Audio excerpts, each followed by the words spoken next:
القباضة، المعتمدية، مركز الشرطة، المحكمة الابتدائية، كل هالمرافق العمومية تعرضت يوم الأحد إلى عمليات نهب وتكسير وحرق. كيفاش وصلت مدينة بوسالم لمثل هذا الوضع؟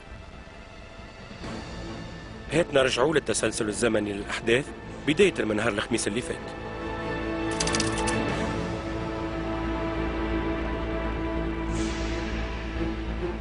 نهارتها بدا مستوى المياه بتاع واد مجردة يرتفع مع تنبؤات بإمكانية حصول فيضانات تهدد المناطق المجاورة كما مجاز الباب وخاصة بوسالم.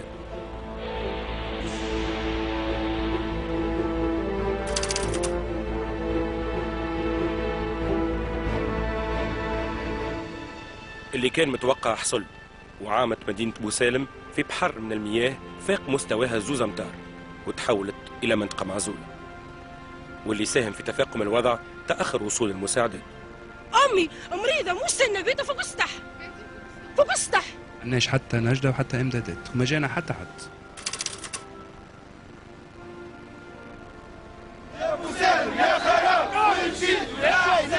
من غدوة صباح صبر الأهالي انفذ وعليت أصواتهم بالاحتجاجات اللي تحولت إلى مظاهرات سلمية.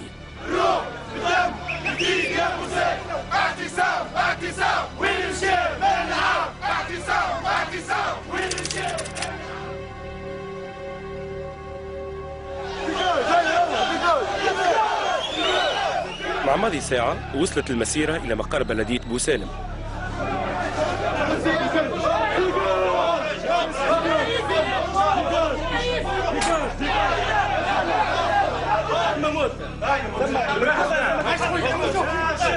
معتمد برا بشر كي الناس الكل ما هوش عنده اساس سحري، وكنت تو فصل الناس وفصل الجماهير هاو الاخوان كانوا معايا. لا سامعني نسالك سؤال اخر، بس انت طلبوك من برا الحكومه، عندك اتصال مع الحكومه برا؟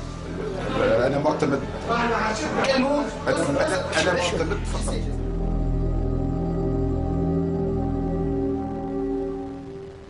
وتطورت الامور الى درجه كبيره من الغضب، وصلت الى احتجاز معتمد بوسالم اللي كان موجود على عين المكان.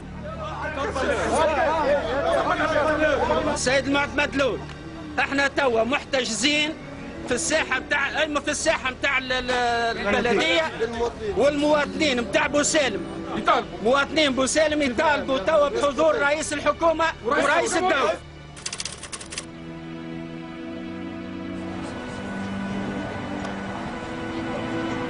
نداء المعتمد ووصل معاه رئيس الحكومة ووزير الداخلية إلى الملعب البلدي ببوسالم في زيارة ما طولتش وخلفت وراها العديد من التساؤلات. هما حاجتين، إما ما نهبطش في الصاد، أنا في بلاصتو كمواطن بسيط ما نهبطش في الصاد، شفت من الجو تخلي الأمر يستراح نهايرين 3 ونعمل حتى جلسة عاجلة في مقر الحكومة وتتعدى في تلزة في ليلتها. راهو في بالي بيكم وهاوش نجموا نعملوا وباش نزور البلاد هذه وننظمها وننسقها، أو إذا كان حصلت هبطت بي طيارة نخرج للناس.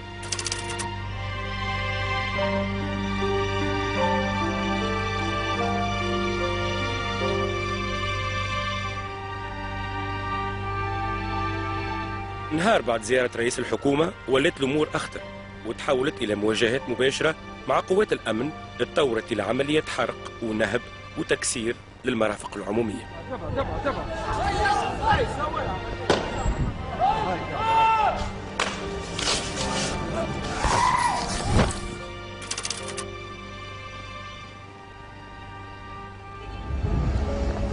من غدوة صباح رجعت مدينة بوسالم إلى وضعيتها العادية باستثناء ما خلفته الأحداث من خسائر كبيرة.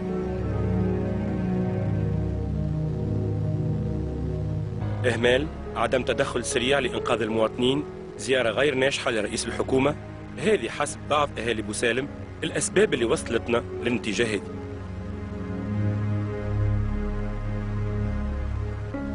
لكن مواطنين أخرين كان عندهم رأي آخر.